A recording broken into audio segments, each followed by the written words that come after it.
Hello, everyone. Welcome back to Personalization Outbreak Podcast. In today's episode, we'll be talking about the importance of upskilling. See, a lot of people think that upskilling is only important for those that are early in career, but that's just not true. Our guest today, Charlie Schilling, is the head of enterprise business at EMERITUS, an edtech company firm that partners with top universities across the globe to teach the skills of the future by making high-quality educational accessible and affordable. Now, together, we'll explore the concept of upskilling and why it's become such an important factor in attracting and retaining great talent. Now, before we get started, please click the like button below, share it with your colleagues, and subscribe to our YouTube channel and social media at Glenn Yopes. Let's get started.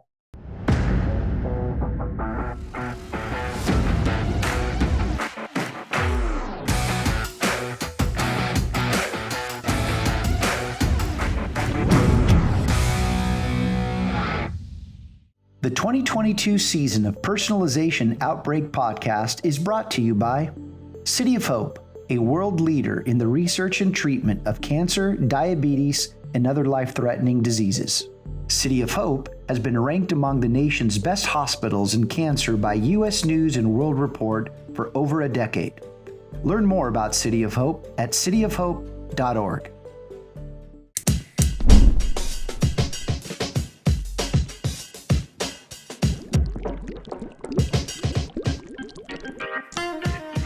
You are listening to Personalization Outbreak, a podcast about the collapse of traditional corporate standards in today's more personalized world.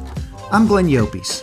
I'm a leadership strategist, author, contributor to Forbes, and founder of the Leadership in the Age of Personalization movement. On this show, I'm interviewing executives across multiple sectors to find out how the balance between standardization and personalization can exist. Thanks for having me on, Glenn. How are you doing? I'm doing great. I know that in prepping for this interview, we learned quite a bit about you. In fact, we learned about what your first job was. Now, look, I'm a big fan of the Good Humor brand ice cream, but you were actually a truck driver. That was your first job, right? That's right. We had an ice cream route. It was an old-fashioned Ford F-150 with a giant refrigerator on the back of it. And we had a lot of fun. It was a wonderful summer job. Well, I have to imagine with all that fun came a lot of learnings. What did you learn about people? What did you learn about leadership at such a young age? Well, it's interesting, actually. So a key lesson, which is given the same tools, or same tools given to different people can lead to different outcomes. And I'll tell you what I mean without sounding too boastful. But so the old model for the ice cream truck driver is to drive around the neighborhood, ring the bell and hope that the kids will come running down to the foot of the driveway or the door of the apartment building and buy ice cream. And that's a great way to do it. Clearly you can sell a lot of product by doing that. What my partner and I figured out, though, is that there was room for innovation, which yielded better business results and more fun. And I'll tell you exactly what I mean. We quickly got to this idea that if we simply called the local summer camps, showed up to one at 11:45, one at 12:20, one at 12:50, we only had to work like 2 hours a day and could sell out the whole truck and then, go hang out in the afternoon or whatever. So it was a good lesson, and I think the one that sticks with me in a way, which is you can see similar problems, but if you take a different approach, sometimes you really do get to a better answer. Charlie, you just clearly articulated one of the 5 shifts of leading in the age of personalization, and it's this: moving from results to methods. We've all been taught how to do things in very much a predetermined, a prescribed way to get the result. And what you did at a young age is that you respected your own individuality to take on something through a new method.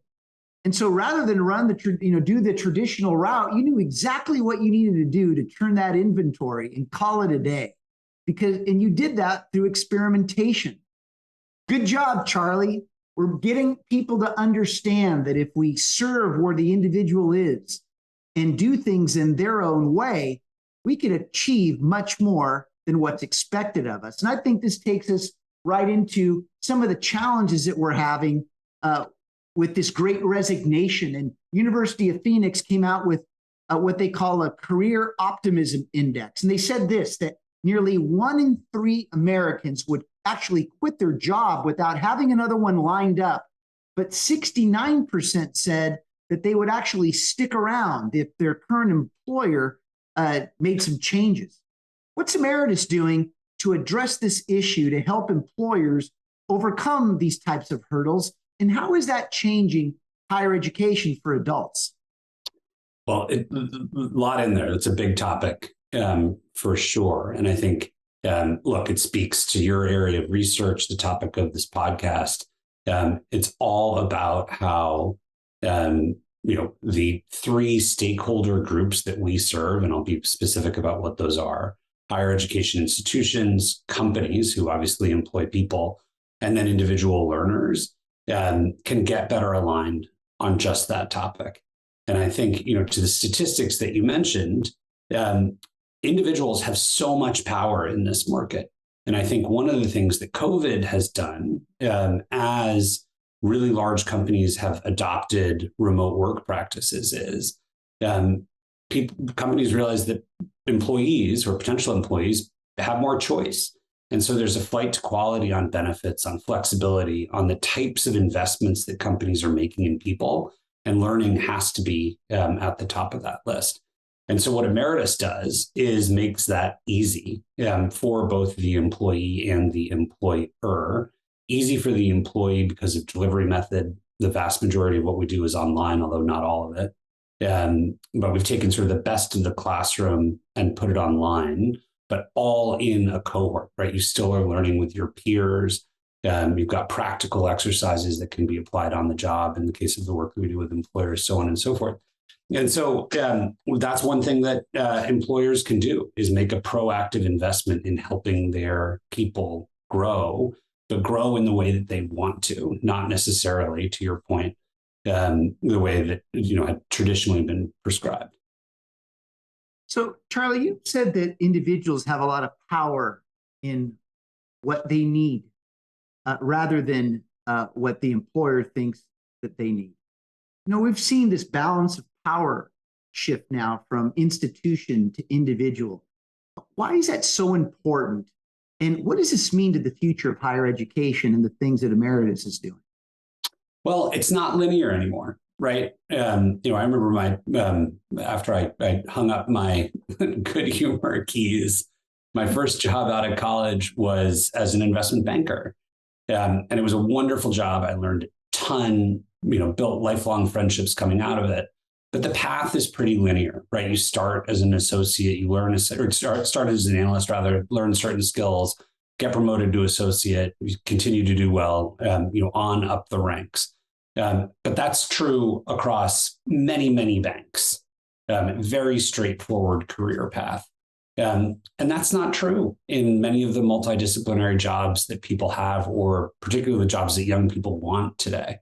Where the best performers have a mix of skills.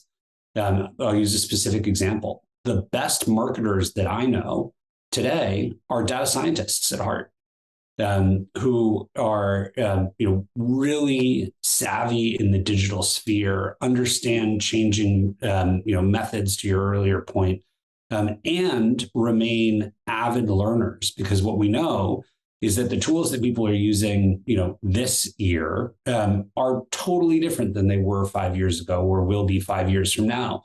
And so that adaptability is just so key.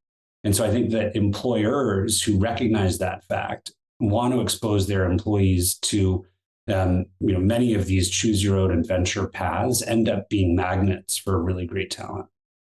Now, you said something that just caught my attention and made me think is, see, we don't update people as they evolve. In other words, we don't update our perceptions of people as people evolve, because we don't take the time to keep up with their own individual life paths and journeys. What do you think employers need to do from an upskilling standpoint to change the way leaders are leading in today's age of personalization, where it's the individual that's defining the process towards a shared mission?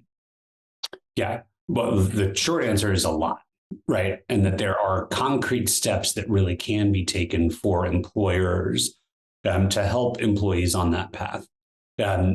First is a question of access, right? So giving people access to great learning content, the world's best universities, is certainly part of it. But employers that provide only access don't get all the way there. In the same way that giving someone a library card doesn't necessarily mean that they're going to go master every topic that might be available through books at that library. And so the extra step I think that companies need to take is to help employees imagine paths that might be possible.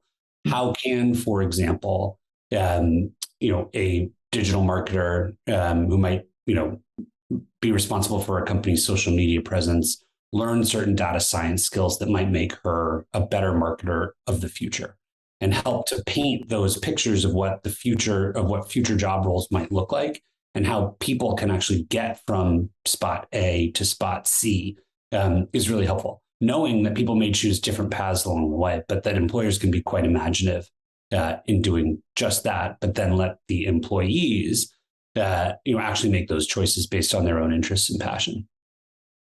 So, talking about one's own interest and passion, we certainly know that early in career employees want more freedom to explore how their capabilities can make an impact and make a difference in how they influence at work. See, they want to break free from these standardized educational paths and pursue answers to big questions from multiple perspectives. What's EMERITUS doing to address this critical need? Well, first is giving people access to education which moves at the pace of business rather than the traditional pace of academia. And so that means that as new skills come to the fore, employers have to figure out a way to give employees access to them. And we believe, of course, that EMERITUS is part of that solution. We can move, and part of the role that we play with our university partners is based on what we hear from the market, either from consumer demand or corporate demand. We work with university partners directly to help build new courses in areas which are important to the world, but of the moment. Great example is the work that we're doing with various partners around sustainability, which clearly an important topic for Earth, but also particularly important for certain industries like financial services, like consumer goods, so on and so forth. And so that I think that's a key element of it, and a role that we have to play in helping both employers and employees navigate just what you described. Well, it's interesting because if you look at a topic like sustainability, this is a topic that is very much in alignment with what early in career employees expect from their employers. So as you think about the curriculum that you create for employers, how much of that curriculum is based on what the employer thinks they need for their employees, or what the individual wants? Well, great question. And I think we sit at the intersection of both. So we have globally, a very large consumer business where, in general, individuals pay, for their own coursework. But then the other side of the business is the work that we do with companies directly, where they either provide funding for their employees to take those courses, or provide private learning experiences for employees of just one company. And those can range from short courses, think 3 to 6 weeks, all the way up to our senior executive programs that can last anywhere between a year and 24 months. So it really can vary there. But that actually listening to both sides of that market sends a very powerful signal to a given university partner or industry partner about content that we want to build. And one of the things that we do is lots of research out in the market to test those concepts, bring back ideas, and then have a discussion with our university partners about the best way to teach it, best way to construct that course. And so I think our ear to the pavement role is important. Charlie, now up front, I know we didn't talk about a particular topic that I'm just about to ask you. So if you want to pass, you can pass, but you've inspired me to ask you this question. What is the incentive for the individual to actually complete the educational benefit that their employers are giving them? And the reason I ask this question is that the employees oftentimes are wondering, is the employer providing me this benefit for me or for them? Great question. And my answer to it is that done right, these skills become transferable, right? Like it is a reality that, most employees in your organization will at one point leave, right? People have many, many more jobs now in a 10-year span than they did 20 or 30 years ago. So this is a certainty. And so the question for the employer is, how do you become a magnet for talent? So you're getting, only top tier people who want to come join your company, but that while they're there, and it could be a relatively short time, you're doing as much to teach them new skills that will help them on that job, but that also will make them fans of the organization for life. And there are just storied companies that have invested in doing this over time. It's not actually a brand new concept. For example, P&G, legendary for training people in the consumer sphere across marketing, merchandising, pricing, various other disciplines. And it's a great badge of honor to have, quote unquote, grown up there. One of my former employers, so after business school, I worked for the Boston Consulting Group, which invests massively in helping its employees learn new skills so they can function on the job. But they know most people are going to end up leaving, but with hopefully, as I do, a very favorable impression of the firm and some real loyalty to it because of the investments that employer made in you while you're there. And so I think that, it's a cliche at this point. It's a statement, what happens if you invest in your employees and everyone leaves? And then the other person says, well, what happens if you don't invest in them and they stay? And that's very real. And so I think what you're seeing is progressive companies make really large pools of capital available for employees such that they can fund education. And that there's some really important outcomes of that, including building a more diverse and equitable workforce, which is more important now than ever. Well, it's interesting as we're discussing this because I'm seeing more and more that the individual is getting to a point where they're becoming skeptical about what their employers want, what type of training or education that they want their employees to have. And my whole point in saying this is I just hope that the individuals realize that the type of services that you offer and how you partner with those employers, that they take advantage of it. I mean, I see so much fear in the eyes of employees today in thinking that this education really doesn't matter when all they're really responsible for is to do what they're being told to do inside the box they're given. But as the pendulum, the balance of power continues to shift to the individual, this is their opportunity to keep their employees or their employers on notice because they have options and they didn't have them when you and I started our career. But as you said, there's so many more options now in a lifetime of continuous learning is so important. And it's so important to you. I know that you believe in the democratization of education. And this goes beyond just access, doesn't it, Charlie? It certainly does. Access is one part of it. And that can be, actual access to a portfolio of content or learning paths that might be relevant for a particular employee. It also has to do with costs, right? How is it funded? Not much of a benefit if someone who makes a modest wage is being asked to fork over more than their discretionary income in order to pay for a course that then maybe gets paid back later by the employer. No wonder that's a benefit that doesn't get used very often. But then the last part of it is, we talked about access to content, we talked about cost. The other aspect that I don't think gets talked about enough is time. And actually proactively putting time on the calendar for your employees such that they can pursue these learning paths. It's all well and good to provide access to content to pay for it.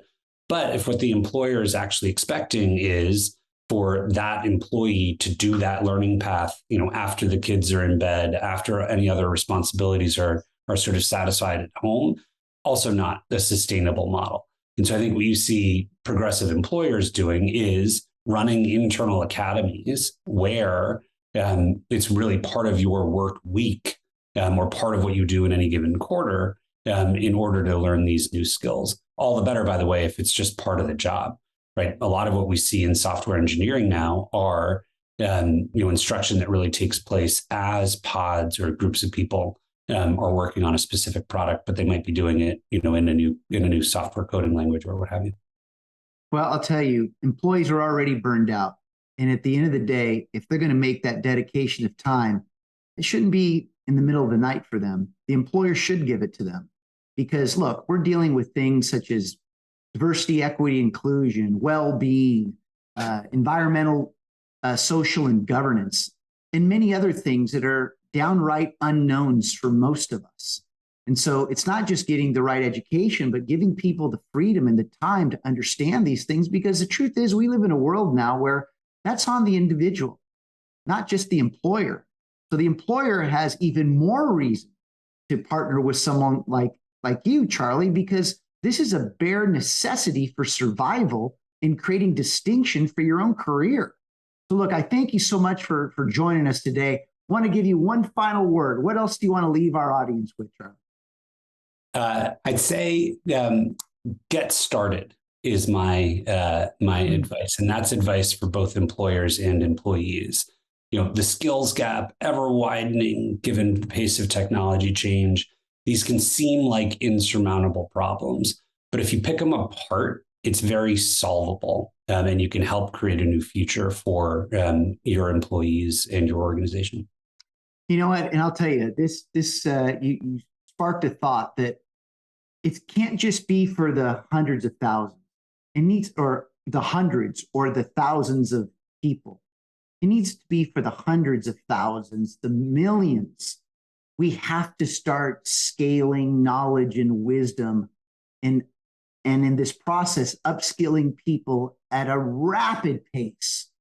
Things just aren't sustainable if we're not. And I think that that's the moral of the story here, is that until we can scale education based upon where the individual is for the benefit of the employer, can we really find sustainability and significance in what we're doing?